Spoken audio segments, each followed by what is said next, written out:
Hello and welcome back to a special edition of Coffee and Conversation. I'm your host Karim Rafa and I'm joined with Dr. CJ Meadows, the director of I2E, the Innovation Entrepreneurship Program at SP Jain School of Global Management. CJ, welcome back. Thank you for having me back. Always a pleasure.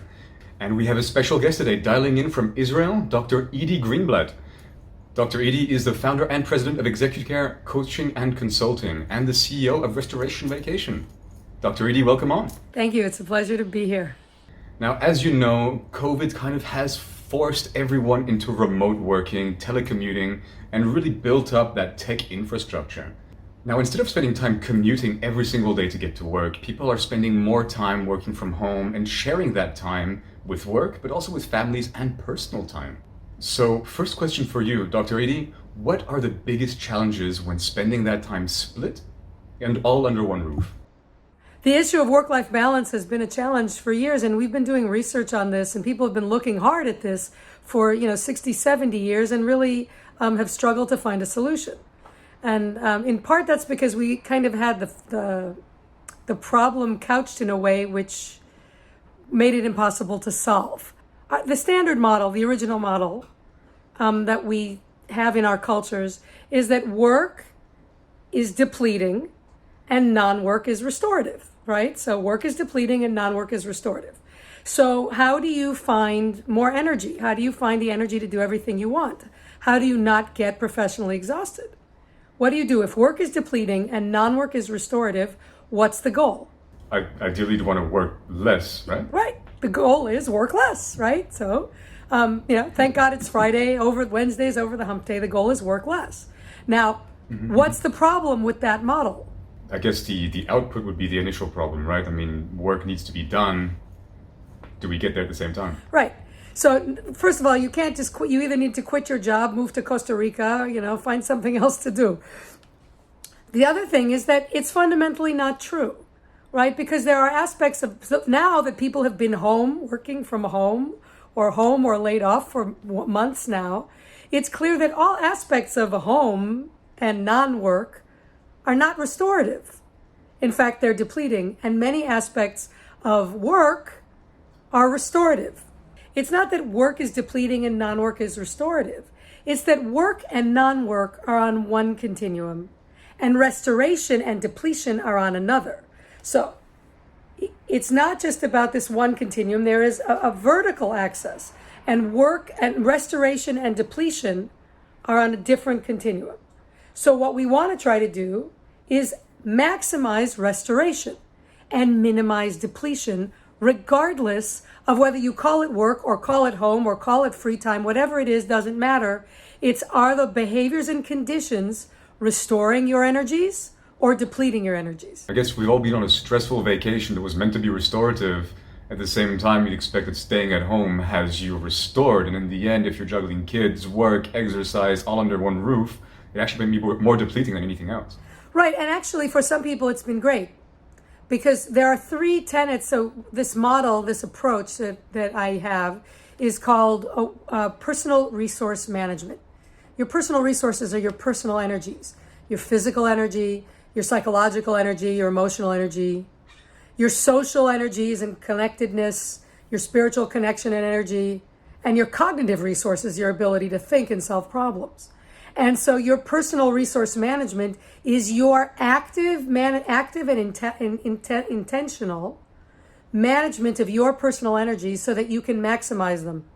So Edy, your research actually ties in very well with my research on high-value innovators and creative leaders. And so often I found that people said, my gosh, this person works harder than anybody I have ever met. And as a matter of fact, the person would be in their 80s still at it. And I would talk to the leader and they'd say, working? Well, I don't really know if I'm working or not working. I just live and do my stuff. So once people understand what restores and depletes them, can you help them connect with work they should be doing as a life calling, careers that really fit them? Absolutely. You're exactly right. So when people say, if you find the work you love, you'll never work a day in your life. It depends how we define work. So if you're talking about ways to a career or ways to make money or whatever it is, if you understand the exact behaviors and conditions that are reliably restorative for you, and they are those behaviors and conditions and those activities are what is necessary for you to be in your career, you have a perfect match. Now, in any career, there are depleting in any life, in every movement, there are restorative things and depleting things. So I love what I do. What I do is absolutely restorative. When I engage with other human beings, when I share, when I coach, that's really reliably restorative for me. Doing my invoicing is not reliably restorative for me. So it's not that every aspect of every career is restorative, but if the core work you do raises your personal resource levels, right? If there is a perfect match between the physical conditions under which you do it and the physical conditions that restore you. If there's a perfect match between the kind of thinking you do and the kind of thinking that restores you, and in the right amounts, then you've got it. And it's a home run, and you're not going to find everything exactly. So it strikes me as a balance of quantifying both physical and psychological variables in this case, balancing that perfectly. And we're now in a very special time where you can work from home and kind of build your own physical space, I guess, and then balance them all over time to avoid burnout. Is that correct?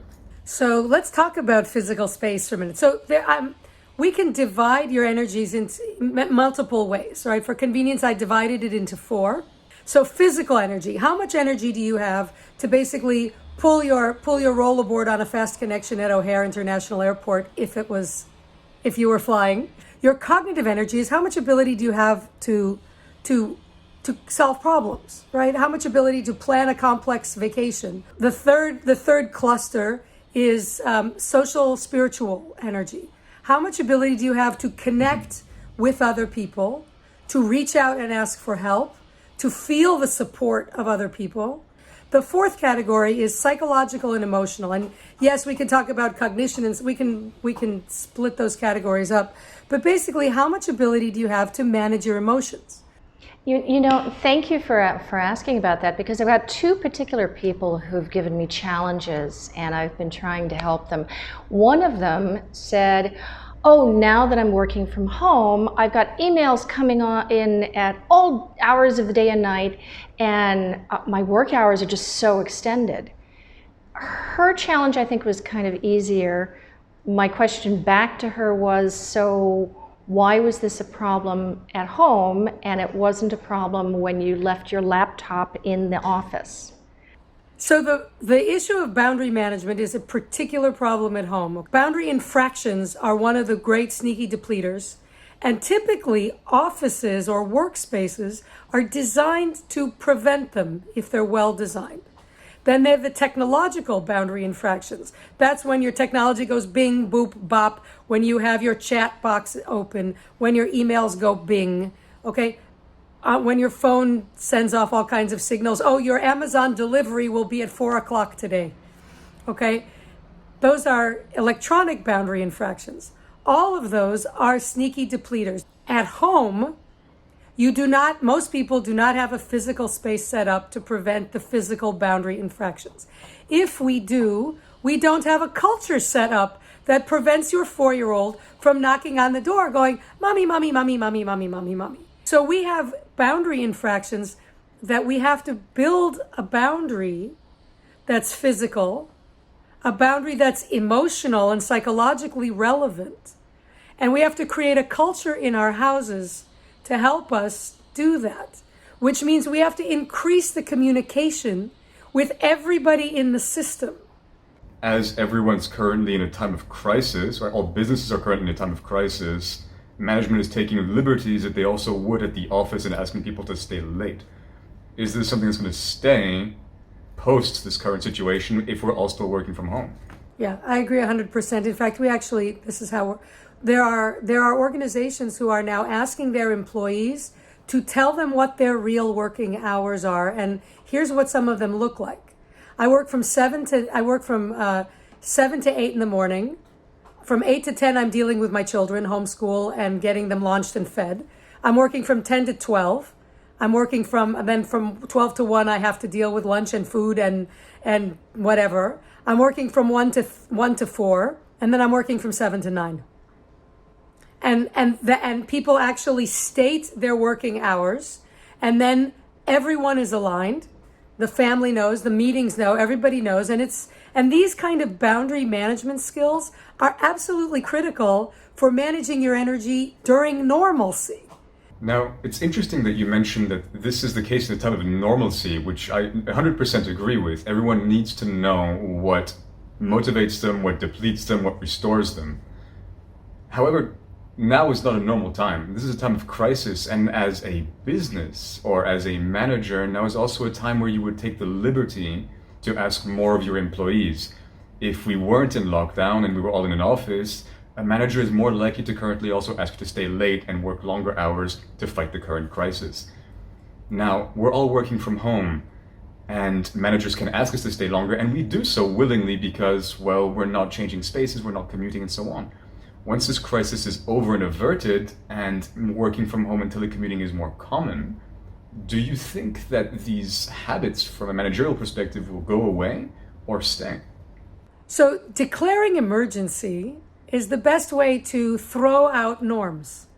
And you see this all the time. You have leaders who manage from crisis to crisis. It's their habit. In fact, they create emergencies in order to manage that way because it's familiar. And I almost got thrown out of the Harvard Business School because I turned to the dean one day and I said, why do you create an emergency for the first-year MBAs to teach them how to manage emergencies? That's great, but you need to teach MBAs how to manage normalcy as well. Why aren't you doing both? And I almost got thrown out, and I didn't. They let me graduate. CJ's smiling because we were in school together. And frankly, I love leaders and managers who avoid crises. One of the keys to choosing a leader, choosing a CEO for an organization is you need to understand their leadership style and choose the appropriate style that's needed by the organization. If you choose a turnaround manager for your organization and your organization is not in a turnaround situation, they will make it one. Actual research shows this. Yeah, so one of the sneaky depleters is a culture of relentless enthusiasm. Cultures of relentless enthusiasm are great because they encourage people to go the extra mile. They also burn people out in a very happy, friendly way because they encourage people to go the extra mile so often and so much so that they drop below a burnout line and cannot restore themselves. So basically, we operate in sort of 4 levels of energy level, right? There's the optimal level, your normal level, sort of running on fumes, right? And then the burnout level. And when we go below the burnout level, the normal things that restore us don't work anymore. And the normal things that deplete us are amplified. In most cases, is simply setting the organization up to fail. So the question is, like CJ said, define emergency. We have a new normal. This is not an emergency. This is a new normal. And in this new normal, there are new demands. And those demands have increased on many organizations. That's not an emergency. Do you have some specific recommendations for organizations to move from this hyper happy burnout or emergency state into a state where people are high energy because they're doing work they love and more productive and giving more benefit to the organization, but in a non-depleting way? How do we move from the negative to the positive as an organization? So what we do with organizations and what I recommend is that the organization actually take the lead in making sure that there is a definition and a policy and an agreement on what the resilience strategy is for the organization. No organization is sustainable if there is not a resilience policy and strategy for their employees. What support does an organization provide directly and indirectly for their employees to be sure that they are well. This is an extension of a wellness program. This is an extension of the culture. What is your organization's real, embodied, active beliefs around wellness and fitness and resilience in your workforce?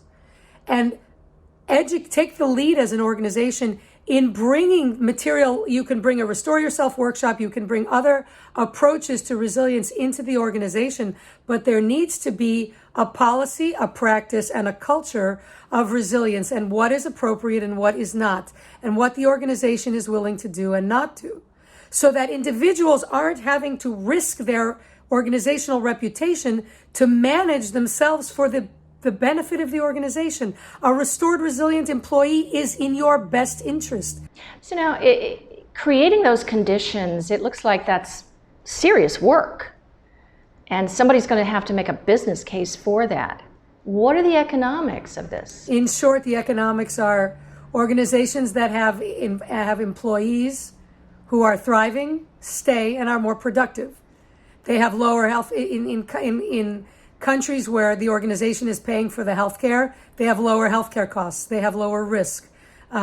We've got lots of data that shows resilient employees are more than 30% more productive.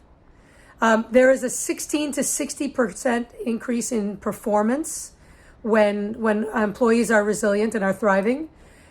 No less than 3 times the creative output among people who are resilient. And the burnout rates with people who actually are actively encouraged to be resilient and do these kinds of practices, we have at least 125% less burnout.